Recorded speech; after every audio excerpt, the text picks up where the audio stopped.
रानामध्ये खूप साऱ्या रानटी भाज्या मिळतात आणि त्याच शोधायला आपण आलेलो. एवढी अजूनपर्यंत आपल्याला तेरी भेटलेली आहे.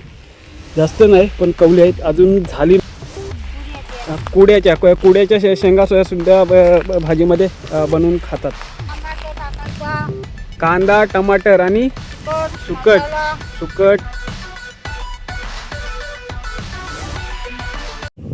नमस्कार मंडळी, जय जिजाऊ जय शिवराय. मी महेंद्र काप आपलं पुन्हा एकदा स्वागत करतो आपल्या कोकणी भटक्या या यूट्यूब चॅनलमध्ये. मित्रांनो, हा मिनी ब्लॉग असेल. आता पावसाळ्याचा सीझन आहे, तर पावसाळ्यामध्ये गावी रानामध्ये खूप साऱ्या रानटी भाज्या मिळतात आणि त्याच शोधायला आपण आलेलो आहोत.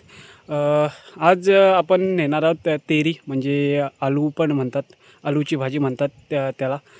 तर ते तेरी शोधायला आलेलो आहोत आपण. काल आईने आकोड पण घेऊन गेलेली आहे आणि आज आईसोबत मी तेरी बघायला आलो आहे.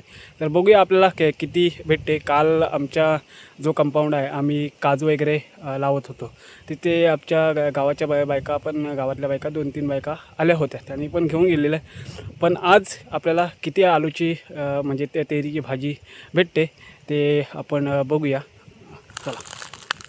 इकडे आई आधीच आली होती तेरी काढायला, तर तिने काही थोडीफार जमवलेली आहे तेरी.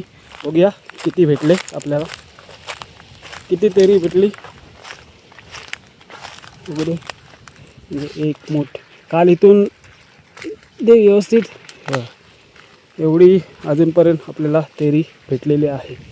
जास्त नाही पण कवली आहेत अजून झाली नाही. बघा, आमच्या या कंपाऊंडला शेवला पण होतात आणि तेरी पण होते. जास्त काही झाली नाही तेरी. आता ही मुंबईला न्यायची आहे आणि आई ते काढते. जेवढी पण होईल ते आपण काढू आणि 12 वाजता आपण निघणार आहोत मुंबईला.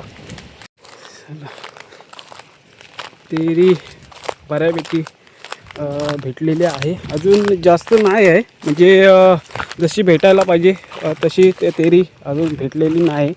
हे बघा, एकदम छोटी छोटी पानं आहेत आणि यातली सगळीच खायची नसतात, पण इथे आमच्या इथे झालेले आहेत ते सगळी खाणेले. बघा, हे जे असतात एकदम हिरवे हिरवे डेट, काही काय काले डेट असतात, ते ती भाजी काय खात नाही ना तेरीची.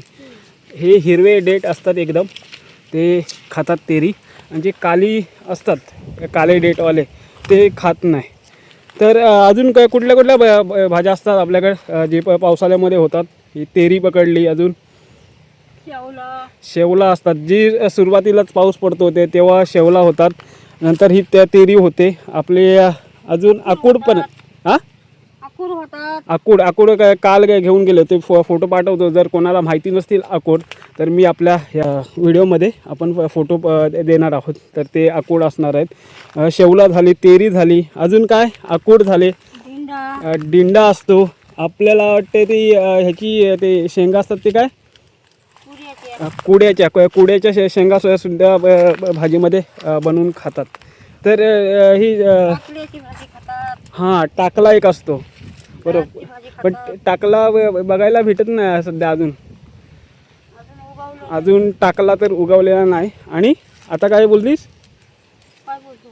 हे आकूड बनवतात ना, हां, त्यातमध्ये कांदा टमाटर सुकट. आकूडमध्ये कांदा टमाटर टाकायचा, सुकट टाकायची. आकूड कशी भाजी बनवतात? आणि त्यात कांदा टाकायचा, टमाटर टाकायचा, कांदा टमाटर आणि सुकट मसाला. म्हणजे हां, चला, भाजी म्हणजे सुकटीत आकूड खूप छान होतात. आणि ते तेरीमध्ये काय टाकतात? चवली वगैरे याच्याबरोबर टाकतात. शेवलामध्ये पण सुकट टाकतात. सुकट किंवा अशी पण जे व्हेज खातात, सुकटीवर नाही खात, ते डाळ वगैरे टाकून खाऊ शकतात. झालेली आहे आपल्याला. बघा, एवढी अजूनपर्यंत भेटलेली आहे आणि ही आपण मुंबईला घेऊन जाणार आहोत. जास्त नाही आहे, कोणाच्या वाटणीला येणार नाहीत. हे बघा, ही भाजी एवढी जरी असेल तरी बनवायला आपल्याला ती थोडीच होते. आणि आपण आता घरी निघणार आहोत. बस झालेलं आहे, कारण आता 11:30 वाजलेले आहेत, गाडीचा वेळ झालेला आहे.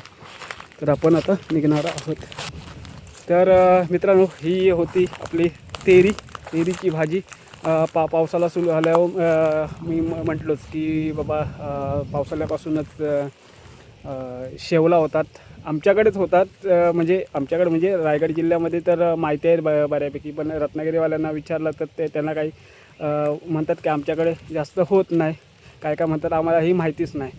तर शेवला असतात, नंतर ही तेरी असते, अजून डिंडा, ते कुड्याच्या शेंगा वगैरे अशा भाज्या रानटी मिळतात. तर ही छोटा ब्लॉग होता आपला. ही व्हिडिओ मी इथेच थांबवतो आहे. तुम्हाला व्हिडिओ कशी वाटली? आज मुद्दामून आईला या व्हिडिओमध्ये घेतलेली आहे, कारण ती सोबत आलेली आहे. त्यांनाच माहिती असतात, ह्या गावच्या माणसांना जास्त माहिती असतात ह्या रानातल्या भाज्या कुठल्या आहेत त्या. तर तिच्यासोबत आलो होतो आणि ही आजची व्हिडिओ मी इथेच थांबवतो. तर ही व्हिडिओ कशी वाटली ती तुम्ही कमेंट करून कळवा. आणि तुमच्याकडे ह्या भाज्यांना आणखीन काही बोलत असेल तर तुम्ही आपल्याला कमेंट्समध्ये कळवू शकता. आपल्या या व्हिडिओला लाईक करा, शेअर करा आणि आपल्या कोकणी भटक्या या यूट्यूब चॅनलला सबस्क्राईब करायला अजिबात विसरू नका. तर चला मित्रांनो, काळजी घ्या.